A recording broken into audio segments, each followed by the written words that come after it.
Ladies and gentlemen, we are here. It is the end of March. We are almost to April 1st, which means we are close to the NFL draft. We are less than 1 month away. Today is March 27th. The NFL draft begins on April 25th, less than 1 month away.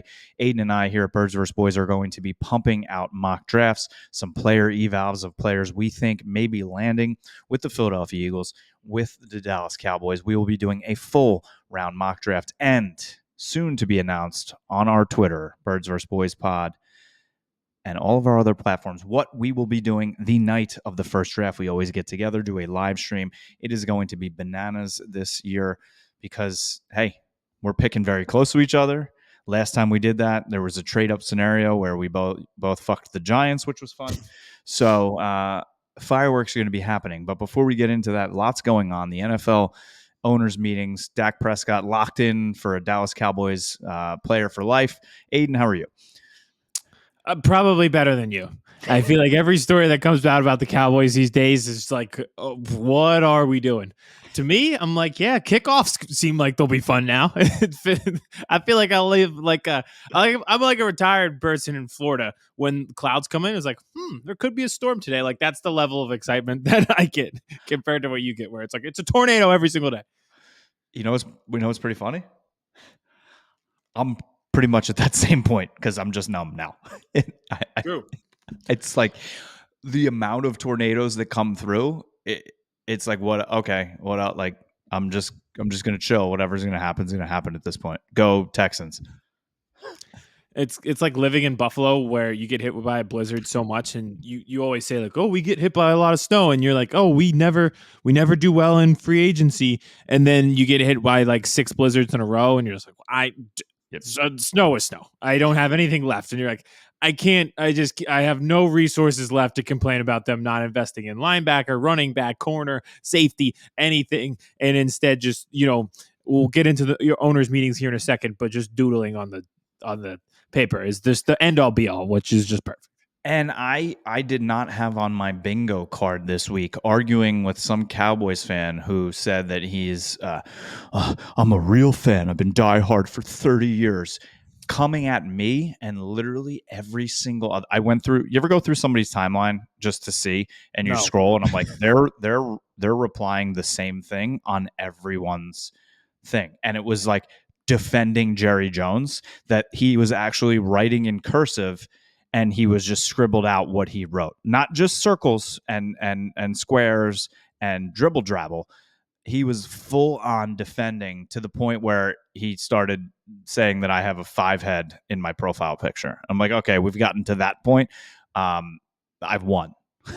Do you remember the person, anytime you'd tweet Carson Wentz, he had the bot reply? Yeah. Where he would tweet like, you've never won a playoff game. Your teammates hate you. You have a losing record. And if that's you, your name is Carson Wentz. Like every single, that used to bother me so much. Like, get rid of this guy. How does he keep popping up everywhere? That's you, but with this guy now. So I think it was really like Jerry Jones. Better uses of time than defend Jerry Jones. I'm surprised there's anybody left who is defending the Cowboys front office. I feel like you guys are a united front, like the Avengers at the end when they're going after Thanos. But I guess there's still some people out there. I don't know. I mean, I just kept tweeting back, okay, Jerry, we found Jerry's bot. We just found Jerry's burner. The idea, this is like when people get into conspiracy theories, and I know that's been a big thing because of the boat. Do you think that Jerry Jones could successfully run a burner account on Twitter? Because I don't think that he could. And it's been proven that people in management positions, even here in Philadelphia, if you're working in a front office, it's very hard to run a burner account and get away with it while tweeting about the team. It turns out it's pretty hard to do, and you will get caught.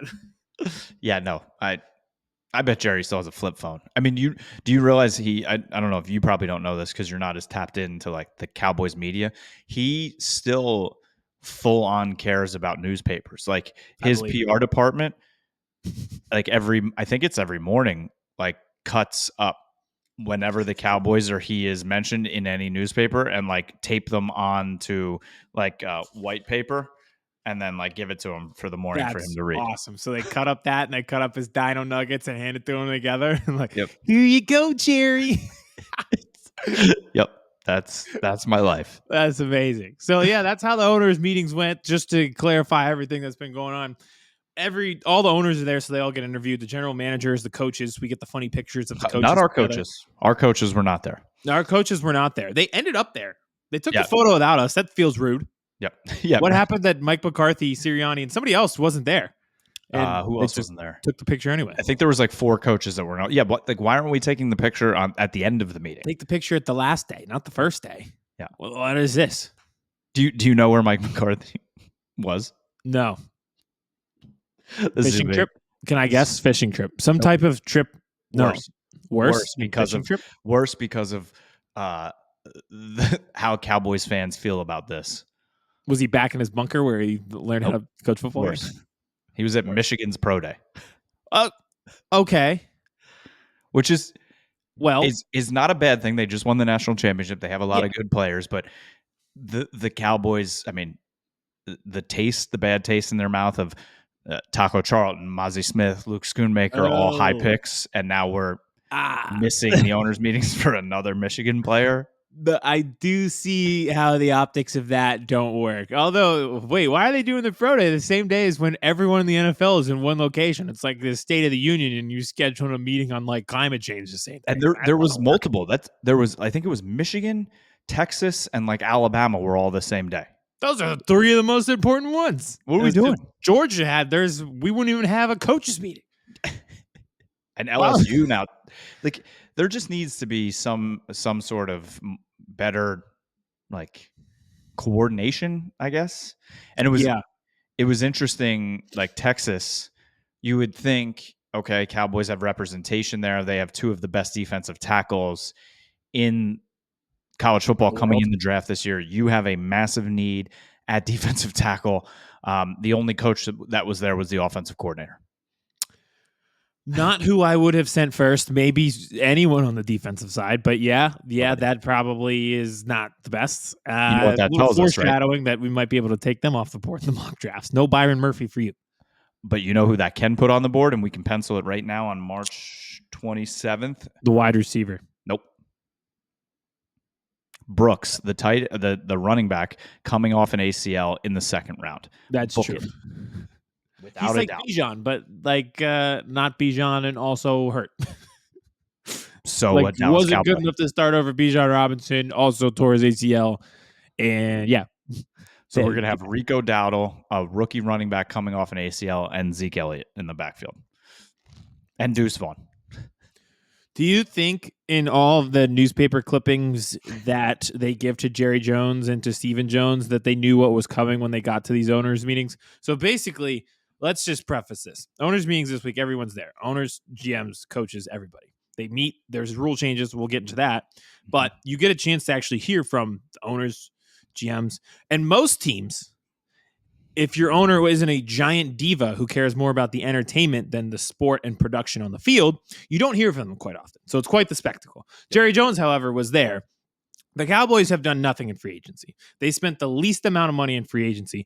Part of the reason why is because Dak Prescott is locked into a salary cap hit that is second highest in the league behind Deshaun Watson. That contract looks horrible, by the way. Comes out this week. Dak, they're not restructuring anymore. I think they took $5 million off, but it's still a huge cap hit. And then he will be set on to free agency the following year. So pretty much like the worst position you can be in with a quarterback in the league. Enormous cap hit, so you can't invest in other positions, but also not invested in him long-term either. So it's pretty rough. And obviously they got grilled on everything that's happened this offseason or lack thereof. And all we have to show for it is Jerry Jones kind of doodling on his note paper. There's no notes. There's no scouting reports. It looks like a guy who was bored in math class. Before I address all of that, and this addresses kind of something that you said in terms of not being able to spend money in other places. Do you know who the 2 teams in the NFL that have spent the least amount of money this offseason are? Well, the Cowboys. Cowboys are the last. Do you know who is the other 2? So Cowboys are 32nd. Do you know who is 31st? I saw the list of the bottom 3, and they're both well above the Cowboys. Yeah. Correct? So The Chargers are second to last. The Cowboys are last. Yep. The Chargers have spent $33 million in second to last place. The Dallas Cowboys in last place have spent 11. $22 million less. The funniest part about that is the Chargers were so far over the cap, they had until 4 p.m., or they were going to face penalties for how far over the cap they were on deadline day, back when free agency started. So they had to trade their best wide receiver and let go of their second best receiver to get there, and then restructure their two best defensive players just to get under the cap. And they've still spent more money. You know what's even funnier? You know what's even funnier is the one outside signing from the Dallas Cowboys was a linebacker that the Chargers cut. Michael Kendricks. Eric Kendrick. Eric Kendricks. Michael Kendricks played for the Eagles, his brother. Talk about investing information. We got a lot going on here, Aidan. Yeah. It's like, so Ian Rappaport comes out and tweets yesterday from the owners' meetings that there is a quote-unquote mutual agreement between quarterback and front office that they are not going to extend now.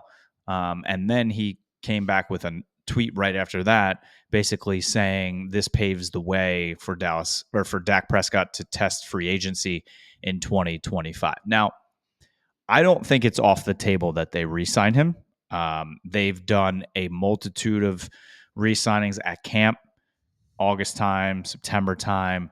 Even if they don't do it during the season, there is still time from the end of the season till when free agency would hit where they could get it done. But I fully, Aidan, believe that if they let him touch free agency, he's gone.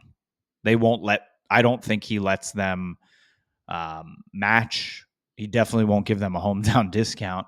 There will be a market for him. I said, I think he's going to look good in black and silver. He'll be in Vegas. He'll be a Raider. There's, depending on what Washington does, he loves Dan Quinn. Cliff Kingsbury is an offensive genius, not a good head coach. And Brian Johnson was his quarterback's coach in college. So there's a lot of connections there. But if they let him dip a toe in the free agency, he's gone. He's gone. And this all goes back to how they mishandled this last contract. They could have signed him a year earlier and avoided paying him the amount that they paid him, avoid the no trade clause, avoid the not being able to tag him again. They can't franchise tag him because it's in his contract that they can't, because he had them by the balls, and guess what? He has them by the balls again because they mishandled it from the jump. Plain and simple. The biggest thing you mentioned is always signing guys a year ahead of time. The Eagles do this quite often, where Jalen Hurts, now it has come back to bite them, because sometimes they sign the quarterback ahead of time, and then that quarterback, we might be cursed by giving these quarterbacks those extensions too early. But they do it with a lot of different players. It kind of eases that cap burden. Cowboys did not do that with Dak Prescott. Now they're in the situation that they're in now. I continue to think this, and I think this more and more every day. This feels like Kevin Durant, his final year in Golden State, LeBron, his final year in Miami, where it's unspoken, but every single clue that's out there leads you to believe that he's leaving. They're leaving. I feel that with Dak Prescott, and I honestly feel like it'll be an amicable split. I know that there's people within the Cowboys, like not fan base, but in media, and like people such as the intelligent people, the intelligent fans, like such as yourself. I know RJ is big on this too. It's like letting a franchise quarterback walk just doesn't happen, because the hardest thing to do is find a franchise quarterback. But I still feel like this would be an amicable split, because like after a decade, something has to change. If they're not going to the Super Bowl this year, you can't just keep running into the same wall again and again and again. You can't plateau. So even though it's very difficult to find a franchise quarterback, at the same time, you have to say to yourself, we found one, but we're not where we're supposed to be with a franchise quarterback. And unfortunately, even if they let him walk, I still don't think the Cowboys and Jerry Jones will do what they need to do to become, because the best way to become great and win a Super Bowl is to be bad and to have early picks. They haven't picked a quarterback in the first round since Troy Aikman, I believe. So they won't do that because Jerry does not want to be that bad. But Well, what are you going to do? Like, I'm not saying they'll be bad this year because I think they have a ton of core talent, but at the same time, they haven't done anything to get themselves better. I think what Jerry meant by all in was that this was an quote unquote all in season for everybody on the roster and on the coaching staff to just see if it works. If not, it's getting blown up. Like, Yeah, Mike's on a 1-year deal. Dak's on a 1-year deal. I truly think they're tied to each other. Mike Zimmer came in. He's on a 1-year deal. Like, the whole coaching staff is basically on 1-year deals. They're all in on seeing what they can do with this last ride, because Jerry also wasn't going to let Mike go because he wasn't going to pay Mike McCarthy to go sit on a beach. He's just he's so gonna get cheap back in there. that regards. Yeah, I agree. You could be totally right that this, when they said all in, they were like, we're burning the boats, and if this doesn't work, we're blowing it all up. Yep. And not even really blowing it up, because a lot of these guys can just walk and be done. But I just think it's been a PR nightmare, because even if you weren't signing outside free agents, you could start working on extensions. It just, at some point as a fan, you start feeling like you're lied to, because a lot of this has always been like, well, we have this cap number today, but you're not figuring in a Micah extension. Yep. You're not figuring in a CD extension. But those things aren't happening either. So you start to say to yourself, well, now I just kind of feel lied to. And every time they talk to the media, I feel like it's getting worse, to the point that the fans are turning on the fan base, or the fans are turning on the franchise. Yep. It's just, I don't know. Good teams figure it out. Howie Roseman figures it out in terms of, like, the salary cap's not real. And all the Cowboys and Stephen Jones talk about is the salary cap. If there's ways you want to make things happen, there's ways you will be able to make things happen. And they just don't want to. Now, do they already have their plan in place? And here comes Bill Belichick next year. Ugh, Who knows? But who knows? the way that they are putting stress on their scouts and Will McClay to ultimately, they have to have a perfect draft. But I was going to say, which They have even to for have the best scouts is nearly impossible. and they have 7 picks, and they're going to need contribution from at least 5 of them this year. And if you see, everybody, Which is not going to happen, Aidan. it's impossible. Like, everybody talks about how well the Cowboys draft, and I will say they do, especially with first-round offensive linemen, and we've seen that. And that's kind of what we think they're going to do this year. So I'm sure they'll be able to find a plug-and-play guy. But there's a lot of stink on there too, right? Like, we talked about Taco Charlton already. A couple years ago, Jalen Tolbert, what's he giving you so far? Nothing. What's Sam Williams giving you? A lot of penalties. Last year's class was a unmitigated disaster, plain and simple. Yeah. And now you are facing what I have said on Twitter is the most important draft in the franchise history. I don't think it's the most important draft in Eagles history, but we're at a point, me and you. I feel like the last few drafts, like, we've been having fun. I think we're going to be stress balls when we do this live draft. Like, we are going to be just caffeine-ridden stress balls, and Vince and Eddie are going to have to ring us out after the show's over. Because I look at it, with Quez Watkins signing with the Steelers this week, the Eagles have one player, I should say, left from the 2020 draft class, and it's Jalen Hurts. They whiffed on everybody else. They've got one player. If you're going drafts and only adding, let's do math, because I'm a dumb person. I needed a math tutor my entire life. If there's 53 people on a football team and you're getting one player per draft, not good. I'm not good at math, but that seems not ideal. It seems bad. Yeah, now. I mean, it's good that it's the franchise quarterback that's still there for you. That does help. But yeah, the rest of it, it's like if you had one chess piece and you got the queen, it's a solid start. Doesn't it show you, like, how unbelievably hard it is to play in the NFL? Yes, like, I thought you how were good all these guys are in college, and then it's like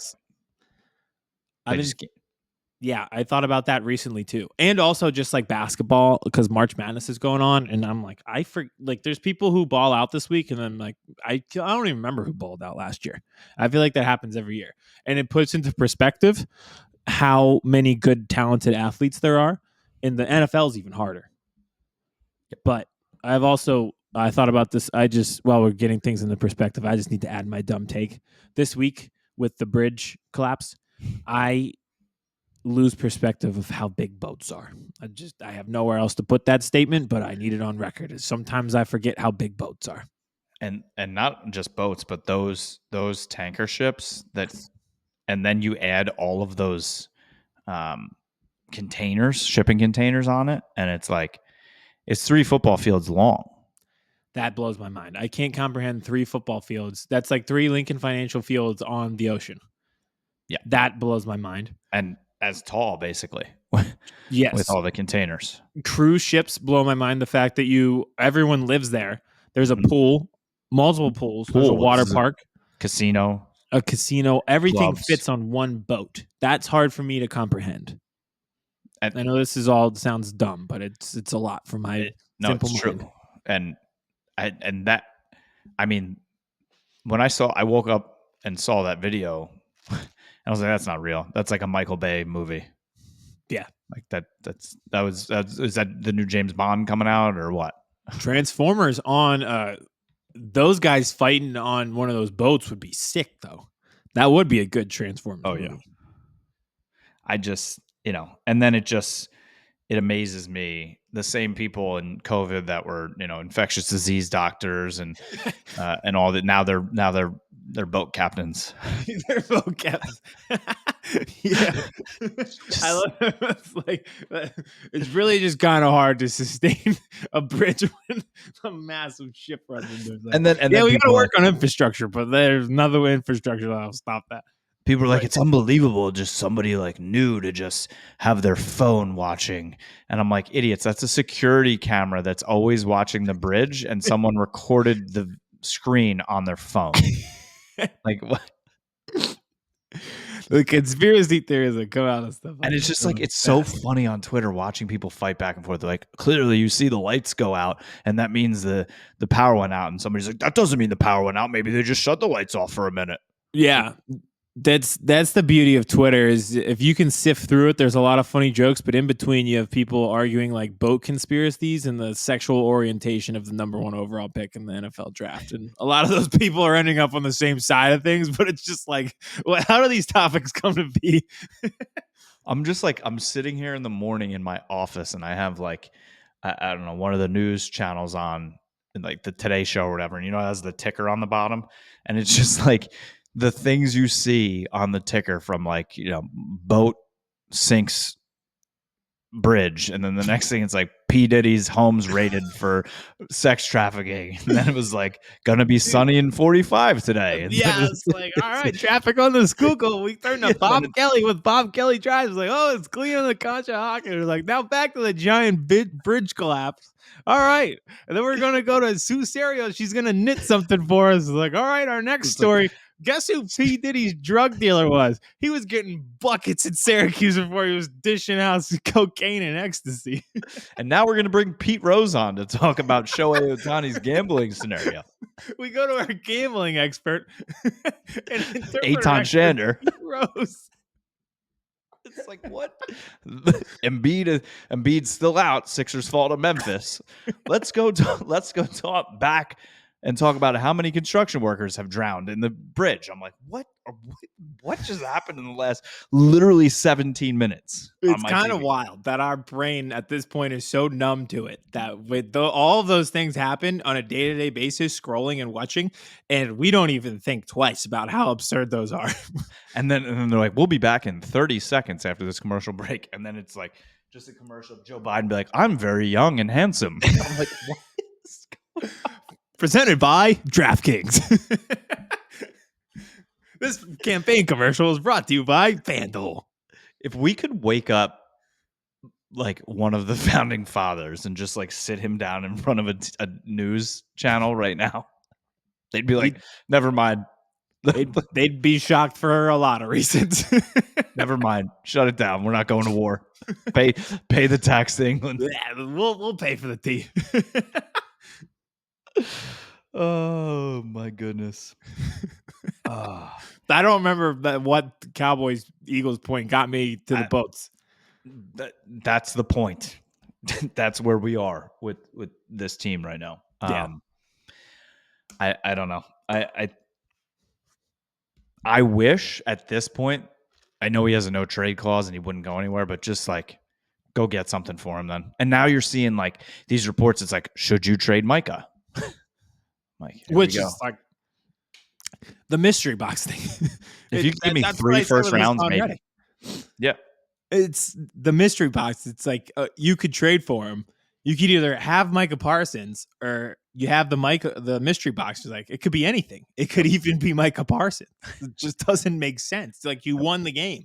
You hit on your first round draft pick. We were just talking about how hard that is. Why would you trade Micah for a first round draft pick? You would just try to be drafting Micah again. It doesn't make sense. No. And the Dak one makes sense, maybe. The most likely spot probably would have been Falcons, but they signed Kirk Cousins. And if you see with the Cowboys outside of offensive linemen, who they've hit with in their first round picks, they were all best player available. Guys that fell, like Micah, CeeDee Lamb. They can't do that this draft. They have unfortunately set themselves up that they are going to have to draft need and not best player available.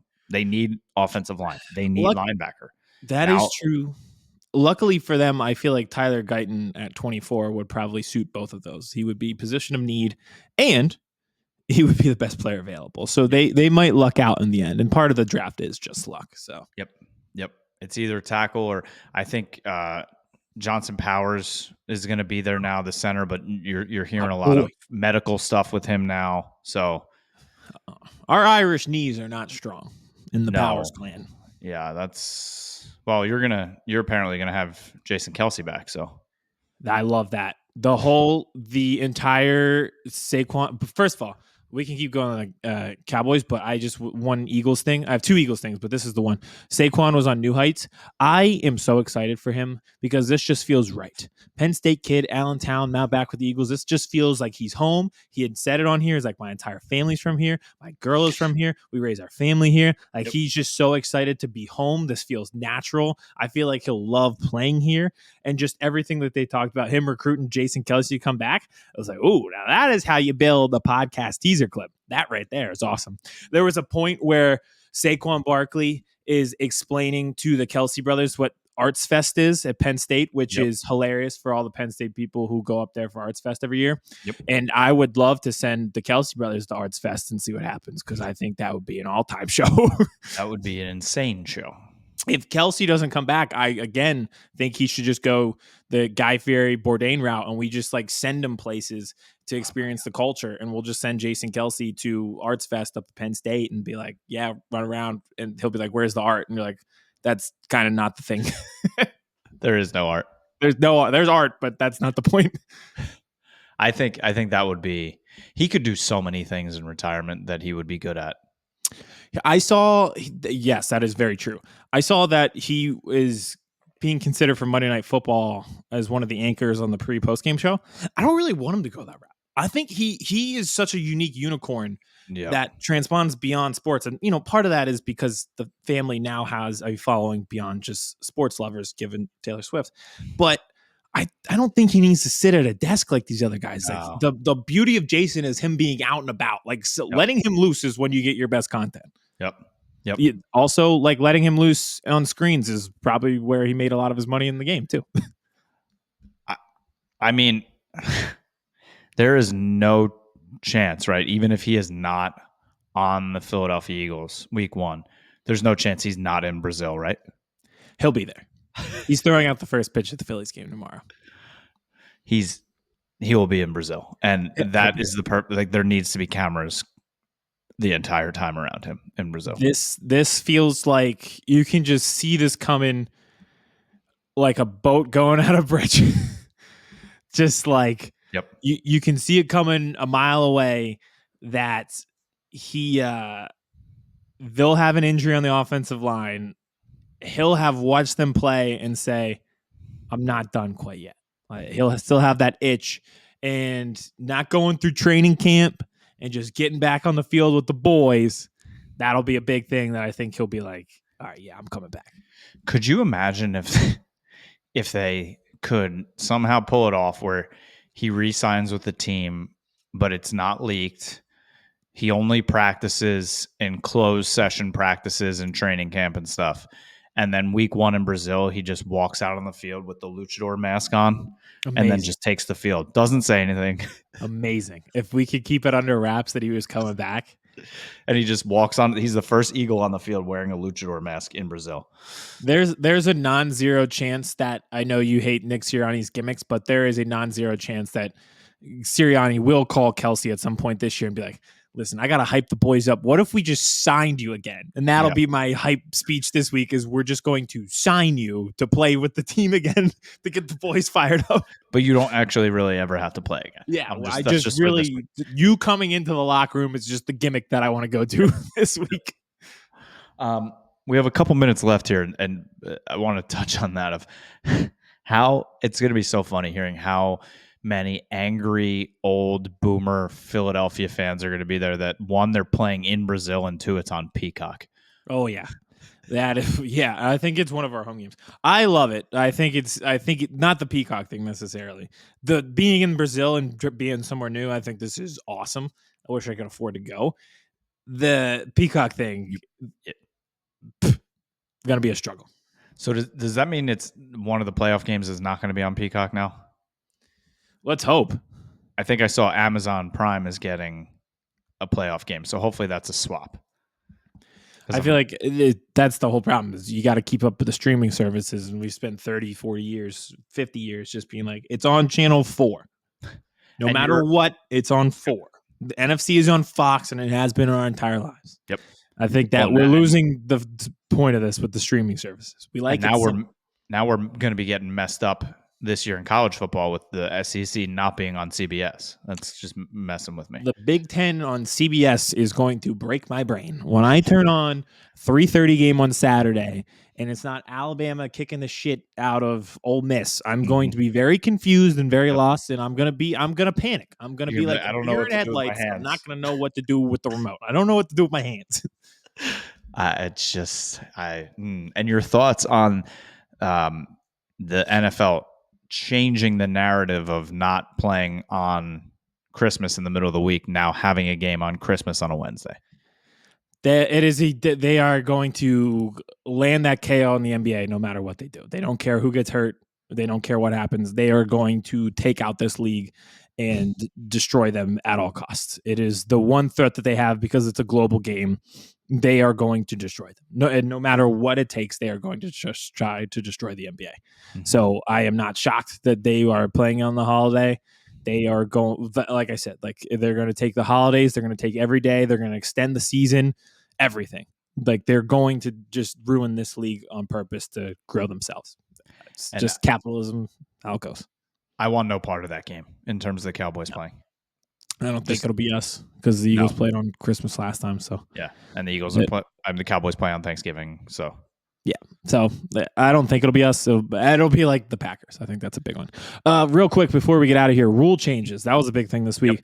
Yep. The two big ones: the kickoff and the hip drop tackle. Do you have a strong opinion on either of these? I mean, the kickoff is going to be interesting. We've watched it a little bit in the spring leagues.